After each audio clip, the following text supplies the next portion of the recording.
What's going on, everybody? Welcome back to LTQ Wrestling Podcast. Smackdown, May 29th, is officially wrapped up. The go home show towards Clash in Italy. A PLE I'm actually very excited for. I don't know who's going to win a lot of the matches. Unfortunately, Jacob Fatu got hurt a live event. Hopefully, he's good to go. They're saying he should be able to make the show. Hopefully, he's at least 80 to 90%. Otherwise, it's probably going to be a little bit of a dim down match. We'll have to see. Smackdown, May 29th, though. Overall, this show wasn't really the most exciting outside of maybe Carmelo Hayes and Ricky Saints. And obviously, the main segment got me a little hyped between Gunther and Cody Rhodes. We'll start off talking about that. QJ, how we feeling today? And we like the SmackDown overall? Uh, Feeling good. SmackDown, it was all right. Little mid fights, but crowd Mm, was on and off. yeah, it wasn't really the most exciting show. We'll talk. We'll talk about the main segment though. Cody Rhodes and Gunther. Cody comes out there. He does his signature. What do you guys want to talk about? They're in Spain, Barcelona. He's talking about he's ready to fight Gunther, and Gunther comes out. And they go back and forth. And Gunther's talking about how Cody's nickname, the American Nightmare, makes sense. He's a perfect example of how the American dream can be the American nightmare, and how Cody was the golden child, and how he was a narcissist and a nepo baby, and all this stuff. And pretty much, he's the definition of somebody he wants to remove from professional wrestling. Cody goes back and forth with them and says, "You don't want to do all this stuff. You don't want to do the medias and have the crowds chanting your entrance song and doing the, big matches and big shows. You're a liar and all that." And Cody says he will show how Gunther gets this close to the championship. And then Gunther looks at him face to face and says, "I said I would choke out Bill Goldberg. I said I would choke out AJ Styles. And I said I would make John Cena tap out. And I did all that. I'm not a liar. And at Clash in Italy, I will choke you out." Really good segment between these two. QJ, what'd you think about this segment between Gunther and Cody Rhodes? Pretty good segment. Actually, really hyped for this match. This match definitely can steal the show. Um, I don't know who gonna win it though. That's the thing. Could go either way, really. So hoping Gunther wins it, but we'll see with these creatives how they gonna plan this out. Yeah, because it's really a flip of a coin this match because it's like on one side you can see Cody retaining it, probably facing Punk at SummerSlam. And on the other side, you can see okay, Gunther hasn't lost a 1-on-1 in a minute. He lost to Cody their first match. He gets his win back. He can maybe face Brock at SummerSlam for the title, or maybe Punk again. Who knows? There's a lot of implications of what the plan for both these guys going forward will be in this match. I mean, if Gunther loses, does that really make him the best threat for Brock? If Cody loses, what's next for him? Like it's gonna be interesting to see what they do. I still think Sami Zayn's probably gonna get involved. They've been showing him and Cody having back and forth. Sami officially hasn't turned on Cody, he claims, but something's bound to happen between those two, and I'm curious what they're gonna do. And really, the rest of this show, I mean, man, it was some low moments. I mean, it was not a lot of excitement. I mean, they kick off with Jade Cargill coming out. It's kind of a classic kickoff segment. It wasn't really a lot going on. Rhea comes out, Charlotte and Bliss come out. They trade back and forth. It's kind of just building up their match at Clash in Italy. Sets up Bliss and Jade. They went on for about 10 to 12 minutes back and forth. Jade ends up hitting the Jaded for the win. She hits another Jade on Bliss after the match on a chair that didn't even connect. A lot of people on social media were posting that. I saw her in the day because it was an earlier SmackDown. That was not very good to see. So, QJ, got any thoughts on the Jade Cargill Alexa Bliss man? Jay Cargill, Lexus Bliss, it was all right. They went at it for a little bit. They just need to start like kicking it off with a match or for it. Make some changes. Segments kind of like will tire you out a little bit. Kick off with a match gets people more into it and crowd into it. I agree, especially when like a segment is just like not even really important. I mean, this segment was just pointless to me. Like I don't know, it didn't really do anything for anybody. It was just like them coming out there like, okay, we need something for you guys to hype up this match. Just go out there and do the same stuff you guys been doing for like 2 or 3 weeks, and that's it. I mean, I don't know. I mean, it wasn't really the most exciting segment. The match was solid. Other than that, I mean, it wasn't really a match I would have kick off a show personally. I mean, there was a lot of better options, I feel like. But this SmackDown roster, I mean, man, they need some star power. They need some different people. I don't know what it is. This show is just so dull and it's the same stuff. Next match, you had Axiom, which is somebody new. I forgot Axiom was even on the roster, him and Nathan Frazier at the time. They were so hype in NXT. Obviously, Axiom is from Spain, so they put him on the show for that reason. He faces The Miz. Back and forth match. Miz is always gets a lot of criticism for his in ring work. I thought he did a solid job here. He pulled out a nice clean DDT and some other stuff. Ends up having the lights go out. He gets distracted because Dan House, I'm guessing, is messing with the lights. And Axiom hits the Spanish Fly for the win. 1, 2, 3. QJ, I know you were a fan of A Kid. Were you impressed with his performance here against the Miz? Yeah, pretty good. A Kid, the Miss A Kid. Yeah, him and Miz, they put on a good show. We obviously we know AK was gonna win that, but I don't know. I know Miz been putting over a lot of people. It's time for him to get some wins back too, because now make it seem like he less, you know what I mean, less important. Even though he still be in the segments and stuff, but still. Yeah, he just be losing like every match, Miz. I mean, it's just like, bro, like, can my guy get a win at this point? Like, even if it's like just a win against our truth, a win's a win. Like, I don't know. They just be having to lose every single match. They show a backstage segment. Damian Priest and Royce Keys and R-Truth. R-Truth's not cleared to be in the match. Damian Priest is saying, well, if I ain't going to team up with you, I ain't going to team up with anybody. He doesn't really trust Royce Keys. Obviously, they've had Royce Keys and Solo have a little bit back and forth about maybe him joining the MFTs.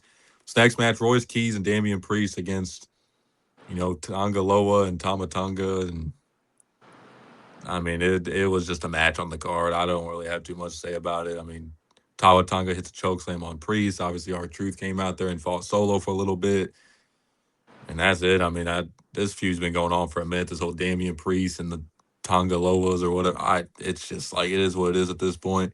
Sami Zayn ends up facing Matt Cardona in a one-on-one. They had a little bit of a backstage segment. Matt Cardona questioned what Sami Zayn's doing, why he didn't help Cody.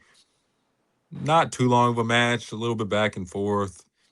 And then Sammy wins with a Luva kick. So, QJ, are you interested to see where they go with Sammy? I mean, obviously, he hasn't fully turned heel yet, but he is showing signs of it. He's kind of pulling the Drew where he just feels like he's being screwed over. Are you digging this whole Sami Zayn type character they got going? Uh, yeah, I'm digging it. It's pretty interesting. Now, I don't know. I just feel he gonna definitely screw Cody in some way. You feel the tease in that, you know what I mean? But yeah, I'm feeling it. They just need to just pull the trigger, you know. Yeah, we'll see how they keep going with it. It's good to see Matt Cardona do something. Obviously, he wasn't going to win this match. He's been on a losing streak. I think he's won like one match in 6 months. Mm-hmm. Which, welcome back, WWE, I guess. Hey, you wanted to be back here. Welcome back. You're going to be losing every single match. So we had Carmelo Hayes against Ricky Saints. Another good match between these two. The crowd was more into it. Obviously, international crowd is going to be a little bit more energetic compared to American crowds. Double count out victory, which is going to lead to another match. It seems like Saints attacks Melo after the match. Melo gets his offense back, hits the first 48, I believe is what he calls the code breaker. And looks like we're going to be getting more of Ricky Saints against Melo. QJ, do you like them doing a double count out here? We don't really see that too often nowadays. Yeah, good match. You know, we know these two can wrestle in the ring, put on the show. Yeah, it's good to throw the crowd off. We should start having more like double countouts there and there. Just different match types in general. Just got to get it more. We want to get it more exciting to watch. We want to tune in more. We just keep doing regular one-on-ones. Kind of tune out, like no stipulation. You know what I mean? Yeah, it's kind of just like constant, just one on ones and tag team matches on these shows. There's no triple threats really anymore. There's no fatal four ways. There's no match types. I don't know. They just don't really do anything different. It's just like they're kind of going through the motions on these SmackDowns sometimes. I'm glad it's going back to 2 hours next week, which is going to make it a lot more Thank easy to God. get through. Yeah, it's going to be a lot easier. We had Nia Jax against Chelsea Green. Not much to say about that match. It's good to see Chelsea back from her injury. I know she's dealt with like a few injuries and something with her health, so it's good to see her back. Nia Jax, I mean, she is what she is at this point. I know she's still getting a lot of criticism for injuring Paige. Nia Jax had a history of that. She's been a lot safer the last few years, but she still has always that little, tendency to hurt people occasionally, be reckless. So she needs to chill with that. And then we talked about Gunther and Cody Rhodes, and they closed out the show. All in all, the SmackDown was just like, for an international crowd, I felt sorry for them because they tried to get in a lot of this show, and it just wasn't it. It was just, I don't know. WWE's got to do better. Create. Everybody wanted to blame Road Dogg and say Road Dogg was the reason SmackDown was boring. Road Dogg was the reason SmackDown was garbage.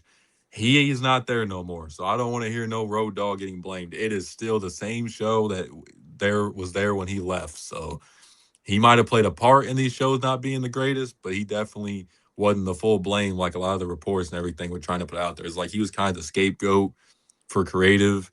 And really to fix this show, they just got to get, I don't really know. They just got to build up some new people. I mean, they're trying a little bit with Ricky Sainz and Melo. They're trying to get back on TV, and they talk about Talatonga like he's the next, greatest wrestler of all time. The way commentary yaps about him, but it's just when I watch this show, I mean, it's just like, man, like what is there to outside of the Cody and Gunther? What is there to really be invested in as a fan? Like, there's just not a lot. The Rhea and Jade for me has not done it. I have not cared about this feud at all since WrestleMania. Hopefully, this is the end for them at Clash in Italy. I mean, QJ, you got any suggestions to fix this show? I mean, this has been tonight was just not a very exciting show, even for an international crowd. It was just I don't know. not it. Just gotta Hmm. like I said, first change up the enough with the segments over it. The show starts. Start off with a match. Um, get some more people in the get some more people to show up. You know what I mean?